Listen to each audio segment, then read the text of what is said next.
Amelia clutched the iron railing, its coldness biting into her hand.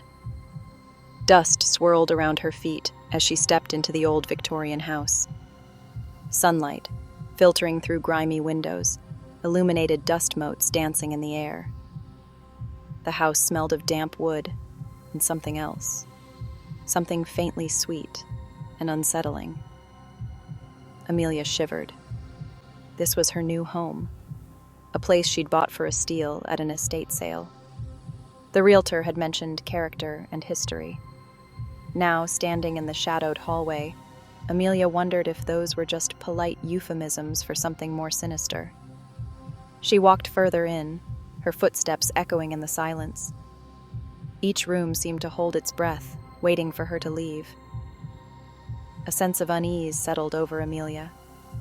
This house, despite its faded grandeur, held secrets. She could feel it in her bones. The first few days were uneventful. Amelia had just moved into her new home, a quaint old house that had stood the test of time. The neighborhood was quiet, the kind of place where everyone knew each other, and the streets were lined with trees that whispered secrets in the wind. Amelia busied herself with unpacking and settling in. She meticulously arranged her belongings, trying to make the house feel like home. Each room was filled with memories of her past, and she hoped to create new ones here. The days were filled with the mundane tasks of setting up a new life, and she found comfort in the routine. But as the sun began to set each day, the house seemed to come alive. The golden light of the evening cast long, eerie shadows that danced on the walls, and the once comforting silence turned into a haunting stillness. The air grew thick with an unspoken tension, as if the house itself was holding its breath. Strange noises echoed from the walls, scratching sounds, soft whispers, the creak of floorboards under unseen feet. It was as if the house had a life of its own, a hidden world that came alive when the sun went down. The sounds were subtle at first, almost imperceptible, but they grew louder and more distinct with each passing night. At first, Amelia dismissed them as old house sounds. She told herself that it was just the house settling, the wind playing tricks, or perhaps even her imagination. She had always been a rational person, and she refused to let her mind wander into the realm of the supernatural. But the noises grew more frequent, more insistent. They seemed to follow her, no matter which room she was in. The scratching became more frantic, the whispers more urgent, and the creaking floorboards seemed to echo her every step. It was as if the house was trying to communicate with her, to tell her something she couldn't quite understand. One night, she woke to the distinct sound of a child's laughter, echoing from the hallway outside her bedroom. It was a sound that didn't belong, a chilling contrast to the silence of the night. The laughter was innocent yet eerie, and it sent shivers down her spine. When she opened her door, there was nothing there. The hallway was empty, shrouded in darkness, and the laughter had ceased as abruptly as it had begun. She stood there for a moment, her heart pounding in her chest, trying to make sense of what she had heard. Fear, cold and clammy, began to grip her. It was a fear that she couldn't rationalize, a primal instinct that told her something was very wrong. She felt a presence, an unseen force that watched her from the shadows, and it filled her with a sense of dread. Sleep became difficult, every creak and groan of the house amplifying her unease. She lay awake at night, listening to the sounds that seemed to grow louder in the darkness. The house that had once felt like a refuge now felt like a prison, and she couldn't escape the feeling that she was not alone. Amelia tried to rationalize, to tell herself it was just her imagination playing tricks. She tried to find logical explanations for the noises, to convince herself that there was nothing to fear. But the more she tried to reason, the more the doubt grew, gnawing at the edges of her sanity. But deep down, a seed of doubt had been sown. It was a doubt that she couldn't shake, a nagging feeling that something was terribly wrong. She began to question her own sanity, wondering if she was losing her mind or if there was truly something sinister at play. Something wasn't right in this house. The feeling of unease grew stronger with each passing day, and Amelia knew she had to find out what was causing the strange noises. She couldn't live in fear any longer, and she was determined to uncover the truth, no matter how terrifying it might be. Driven by a need to understand, Amelia began researching the house's history. She had always been a curious soul, and the strange occurrences in her new home had piqued her interest beyond measure. The whispers in the night, the inexplicable cold spots, and the feeling of being watched had all become too much to ignore. She felt a deep, almost instinctual need to uncover the truth, to bring light to the shadows that seemed to envelop her every step. She visited the local library, poring over old newspapers and town records. The musty smell of aged paper filled the air as she sifted through the archives, her fingers tracing the faded ink of long-forgotten stories. Each article, each record, was a piece of a puzzle she was determined to solve. The librarians, though initially skeptical of her quest, soon became her allies, guiding her to the most obscure and hidden documents. What she found chilled her to the core. The more she read, the more the pieces began to fit together, forming a picture that was both horrifying and tragic. The house on Stonewall Street was not just any old house. It was a place steeped in sorrow and loss, a place where the past refused to stay buried. The house on Stonewall Street had a dark past. It stood as a silent witness to the horrors that had unfolded within its walls, its very structure seeming to sag under the weight of its history. The overgrown yard and the peeling paint were mere surface details. The true darkness lay within, hidden in the shadows and the silence. A century ago, a family had lived and died within its walls. The photographs she found were haunting, their faces blurred and ghostly, as if the very essence of their tragedy had seeped into the images. The family had seemed happy once, their smiles frozen in time, but the darkness that followed them was palpable, even through the faded sepia tones. The father, driven mad by grief after the loss of his wife, had taken the lives of his 2 children before ending his own. The story was almost too horrific to believe, yet the evidence was undeniable. The man's eyes, even in the old photographs, seemed to hold a depth of sorrow and madness that was chilling to behold. His actions had left a stain on the house, a darkness that refused to be washed away by time. The news articles spoke of an oppressive sadness that lingered in the house, a palpable sense of tragedy that refused to fade. Neighbors had reported strange occurrences, whispers in the night, and the feeling of being watched. The house had gained a reputation, becoming a place of fear and superstition, a place where the past was always present. Amelia felt a chill run down her spine.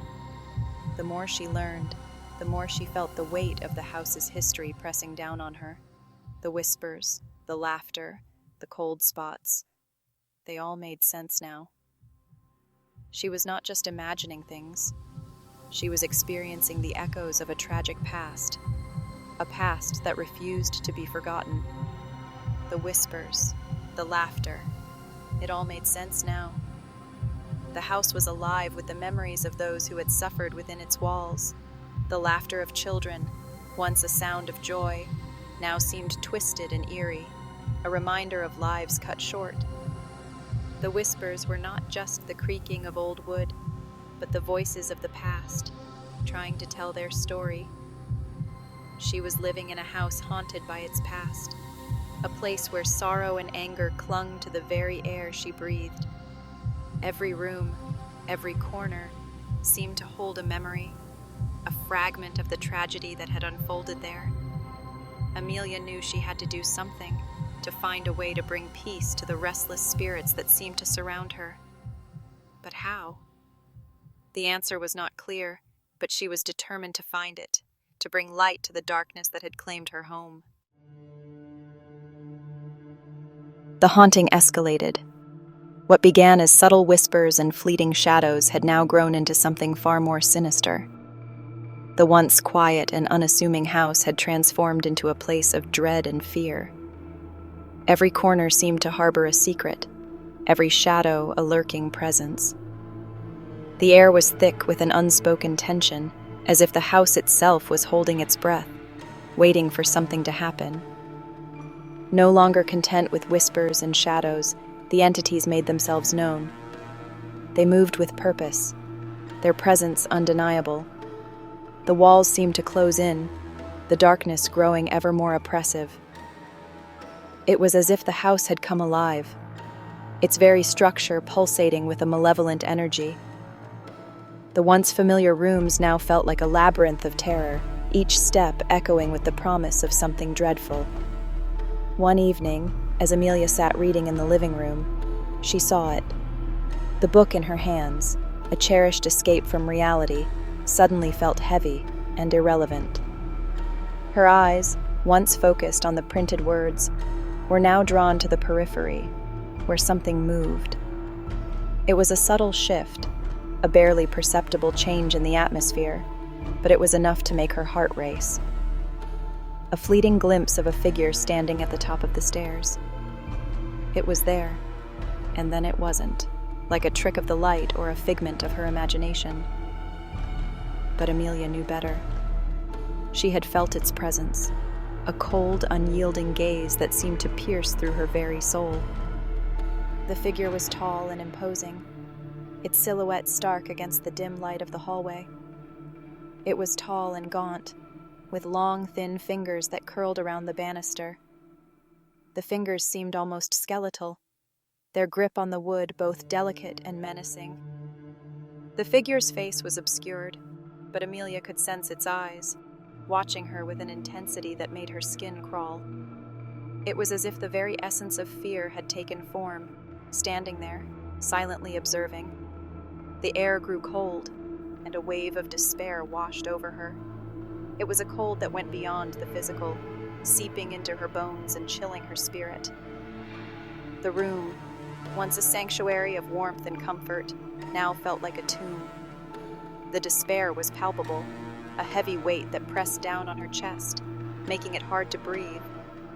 It was as if the house was feeding off her fear, growing stronger with each passing moment.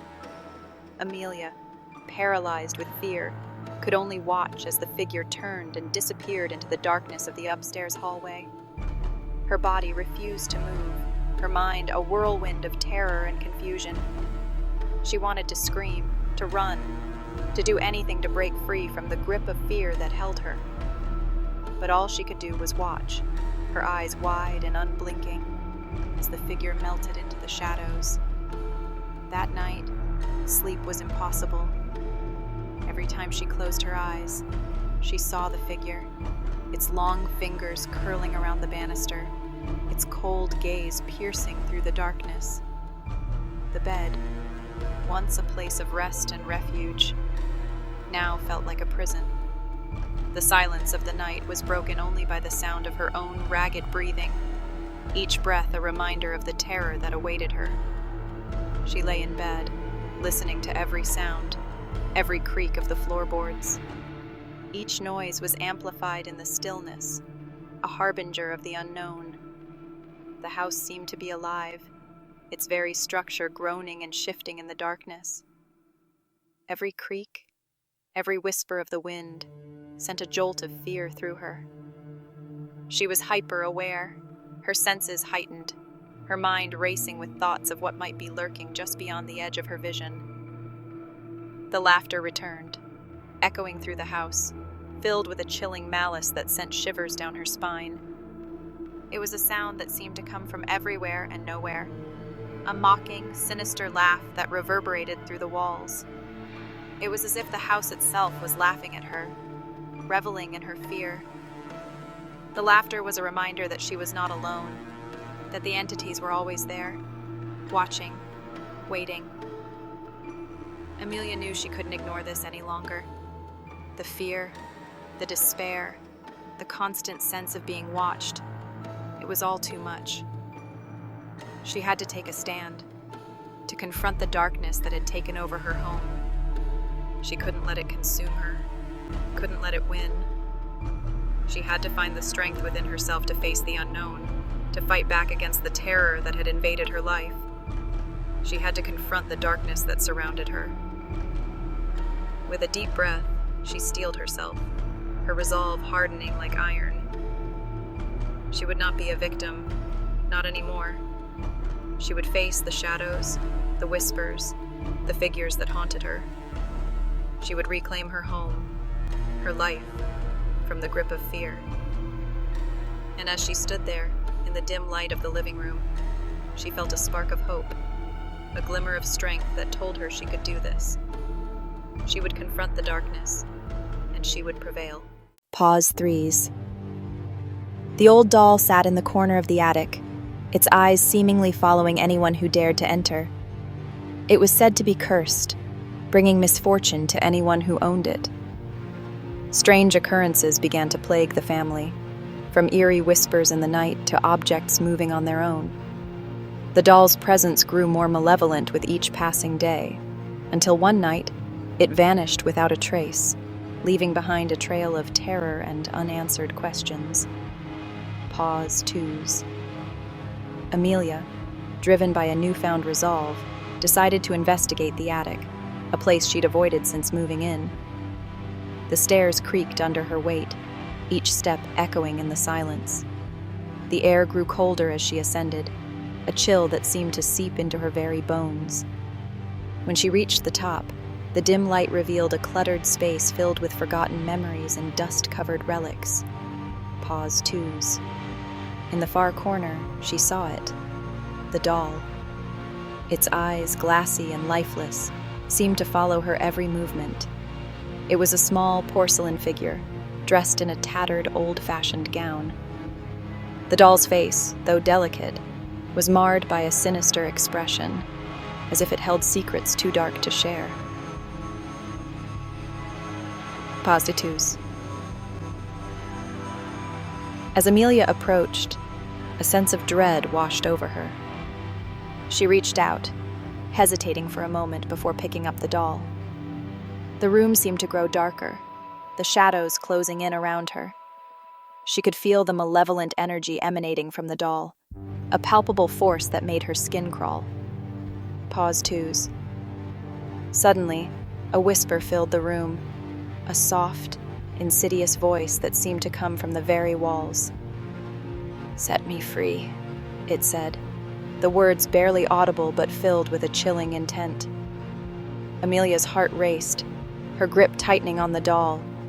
She knew she had to do something, but what? Pause 2s. Without warning, the doll's head turned on its own, its eyes locking onto hers. The whisper grew louder, more insistent. "Set me free," it repeated, the voice now echoing in her mind. The attic seemed to close in around her, the darkness growing ever more oppressive. Pause 2s. In a moment of clarity, Amelia realized what she had to do. She grabbed an old rusted box from a nearby shelf and placed the doll inside.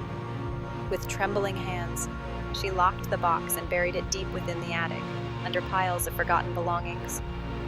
The whispers ceased, the oppressive darkness lifting slightly. Pause 2s. As she descended the stairs, a sense of relief washed over her. The doll was contained, its malevolent energy trapped. But Amelia knew this was only the beginning. The house still held many secrets, and she was determined to uncover them all.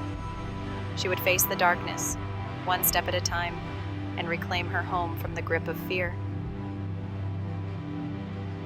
Pause 2s. The night was still, the house silent. But for the first time in weeks, Amelia felt a spark of hope. She had taken a stand, confronted the unknown, and emerged stronger. The journey was far from over, but she was ready. She would face whatever came next, with courage and resolve. Pause 2s. And as she settled into bed, the echoes of the past fading into the background, she knew one thing for certain. She would not be defeated. The darkness would not win. She would prevail.